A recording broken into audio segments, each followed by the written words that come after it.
this introduction, and it's my honor and my privilege to be invited here to share our journey at this BC Cancer Summit. So I share the perspective as the caregiving spouse. When I was asked to speak today, I had many considerations to make about what to share. I could share about how happy our lives were when our lives were interrupted. In 2013, when my husband, who was 39 at the time, was diagnosed with this terrible disease, while we had children aged 2, 4, and 6. It was the summer of 2013, and we were just in Parksville enjoying some family time when Cliff just felt not right.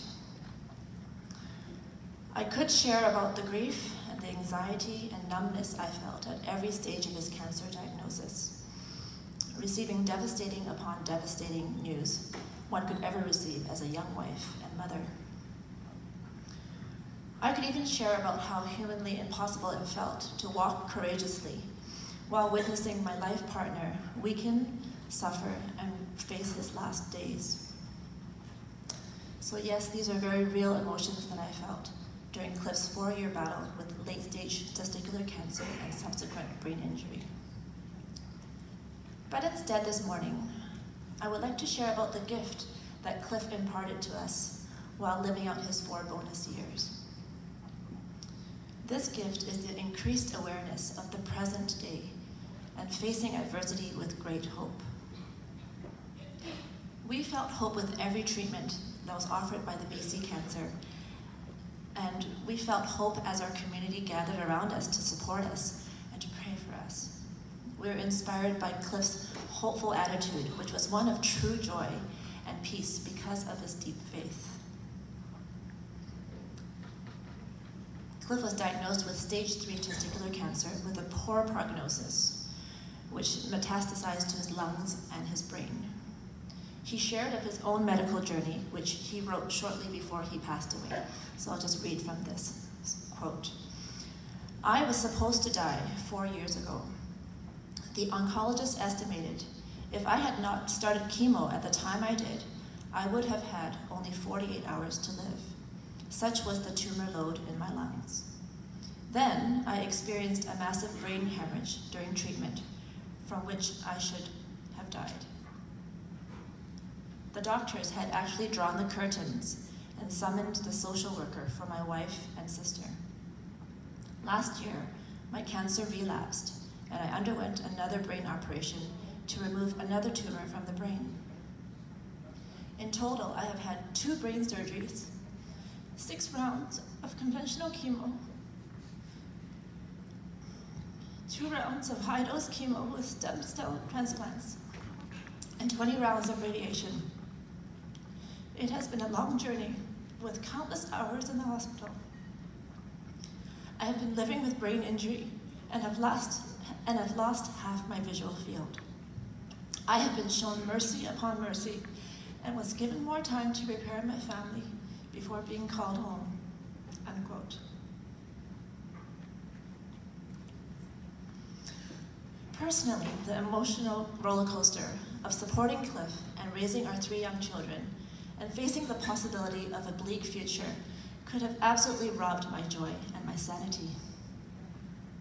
But instead, cancer did teach us a lot of precious life lessons that I like to share. Cancer opened our eyes to the mutual trust we have as a patient family, to the care and staff at both BC Cancer and VGH.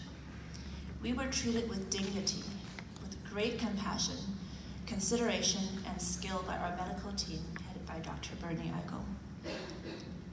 Months spent in the inpatient chemo ward and at various wards at VGH lent us insight into the interwoven teamwork of mind, hand, and heart that are dedicated to improving the quality of life for each person. And I remember on that evening of his first brain hemorrhage, we relied on the wisdom of the doctors to finally decide to operate despite the possibility of death, severe paralysis, or long-term disability.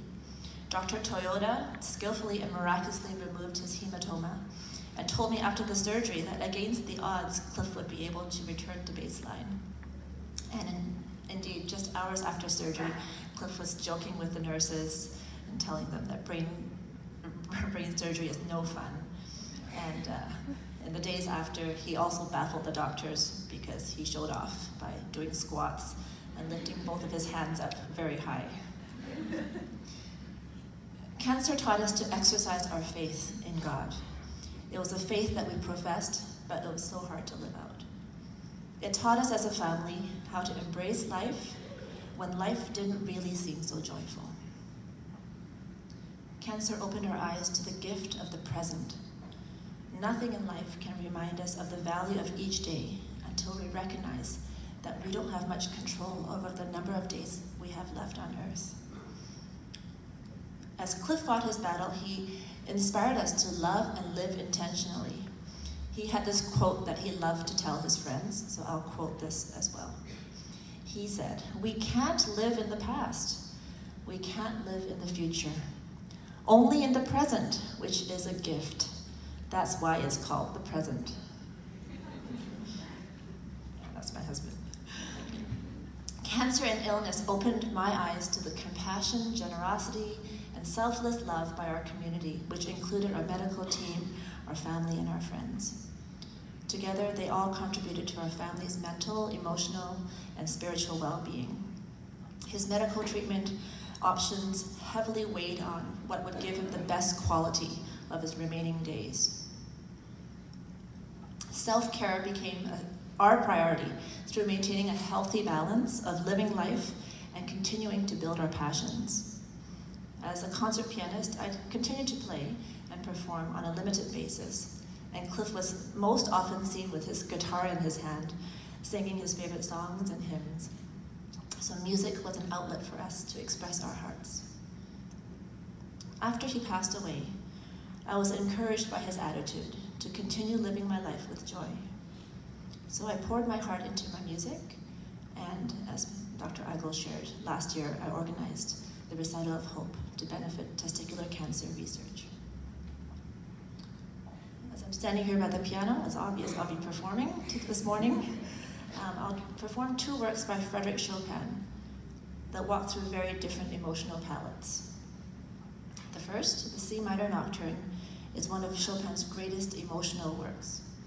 It expresses a quiet struggle, a candid sorrow, and finally a resigned acceptance. And to end on a happier note, the second is the Heroic Polonaise, which embodies the hope of the future. Just as this piece is a symbol of patriotism, we are reminded that cancer is an awful disease that has changed our lives forever, but it cannot take away our joy and hope moving forward. So this performance is for you with all my thanks, for it's not just medicine and the latest technology that matters in the end, but it's your human touch and compassion. So please enjoy these two pieces.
Thank you.